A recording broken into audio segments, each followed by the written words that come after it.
Hello' viewers, স্বাগতম জনাইছোঁ viewers মোৰ চেনেললৈ। ভিউৱাৰ্ছ, আজি মই আপোনালোকক দেখাম যে 10,000 mAhৰ যিটো পাৱাৰ বেংক আচলতে কিমান টকাত আহে আৰু ইয়াত কি ফেচিলিটি আছে আৰু কেনেকুৱা ধৰণৰ ডিটেইলছ মই আজি আপোনালোকক দেখুৱাম যে এই 10,000 mAhৰ যিটো পাৱাৰ বেংক হয়, আপুনি কিমানটা মোবাইল আচলতে 10,000 mAhৰ আপুনি মোবাইল চাৰ্জ দিব পাৰে। তো বিশেষভাৱে মই কম, ইয়াত দেখিছোঁ এইটো 10,000 mAhৰ বেটাৰী DC5 ভল্ট হয়। তো ইয়াত আছে প্ৰথমতে ইয়াত আছে আল্ট্ৰা পৰ্টেবল, তাৰপিছত 100% ৰিয়েল কেপাচিটি, এইটো কোনো ফেক নহয়। ডুৱেল USB চাৰ্জিং, আপুনি দুটা মোবাইল চাৰ্জ দিব পাৰে একেবাৰে, স্মাৰ্টফোন টেবলেট যিকোনো আপুনি চাৰ্জ দিব পাৰে, দুটা একেলগে আপুনি চাৰ্জ দিব পাৰিব। অভাৰ চাৰ্জিং প্ৰটেকশ্যন, আচলতে এইটো অভাৰ চাৰ্জিঙৰ প্ৰটেকশ্যন আছে, ইয়াৰ অট'মেটিকলি সেইটোও কৰা আছে। তাৰপিছত আল্ট্ৰা ফাষ্ট চাৰ্জিং, আচলতে এই পাৱাৰ বেংকটো আপুনি চাৰ্জ কৰিবলৈ ইয়াত বেছি সময় নেলাগে। তো ব'লক এতিয়া আমি চাওঁ ভিতৰত কেনেকুৱা ধৰণৰ পাৱাৰ বেংকটো আৰু কিমান দাম হয়, আপোনাৰ ডিটেইলছ মই আজি ক'ম।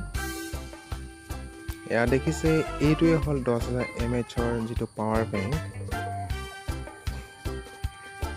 এইটো ওজন 235 গ্ৰামৰ হয়। এইটো 10,000 mAhৰ ৰিয়েল DC5 ভল্ট 2A। আচলতে এইটো মোবাইল অতি সোনকালে চাৰ্জ হ'ব। আপুনি যদি ইয়াত দুটা লগাব পাৰে, আচলতে দুটা আপুনি মোবাইল চাৰ্জটো দিব পাৰে আপোনাক ক'লে। তাৰপিছত যিটো মাজত আছে সেইটো 5 ভল্টৰ যিটো আপুনি পাৱাৰ বেংক চাৰ্জ কৰিব পাৰিব আপোনাৰ মোবাইল চাৰ্জাৰে। তো এতিয়া দেখুৱাম যে আপোনাক মোবাইল চাৰ্জ কৰি দেখুৱাম যে চাৰ্জ হয় নে নহয়। ব'লকচোন চাওঁ যে এইটো মোবাইল মই লগাইছোঁ, যিটো তাত ফ্ৰী কেবল দিয়া থাকে। তো USB কেবল আপোনাৰ মোবাইলতো হ'ব, আৰু ইয়াৰ লগত এটা দিয়া আছে 45% দেখিলে আপুনি চাৰ্জ হৈছে। আচলতে দুঘাত আছে, তাৰমানে ইয়াত 50% বেটাৰী আছে। ইয়াত 4টা LED লাইট আছে। যদি ফুল 100% চাৰ্জ থাকে তেতিয়াহ'লে ইয়াত 4টা LED লাইট ইয়াত জ্বলি উঠিব। আৰু ইয়াত এইখন দেখিছে যে এইখন হ'ল ৱাৰেণ্টি কাৰ্ড হয় ভিউৱাৰ্ছ। আপুনি এই কাৰ্ডখনেদি আপুনি য'ৰ পৰা ল'লে, যিকোনো দোকানৰ পৰা আপুনি যদি এই পাৱাৰ বেংকটো লয়, আপোনাৰ যদি কিবা প্ৰব্লেম হয় সেই দোকানখনত নগ'লেও হ'ব, কাৰণ আপোনাৰ লগত এই ৱাৰেণ্টি কাৰ্ডখন থাকিবই, যিটো এবছৰৰ কাৰণে উপলব্ধ। আপোনাৰ এবছৰৰ ভিতৰত যদি কিবা প্ৰব্লেম হয়, বেটাৰী প্ৰব্লেম বা চাৰ্জ নলয়, তো আপুনি যিকোনো দোকানত এনেকুৱা ছাৰ্ভিচিঙত আপুনি গৈ য'ত আচলতে আপুনি বেলেগ ডিষ্ট্ৰিক্টতো আপুনি এই কাৰ্ডখনৰ জৰিয়তে আপোনাৰ এই পাৱাৰ বেংকটো আপুনি ৰিপেয়াৰিং কৰিব পাৰিব।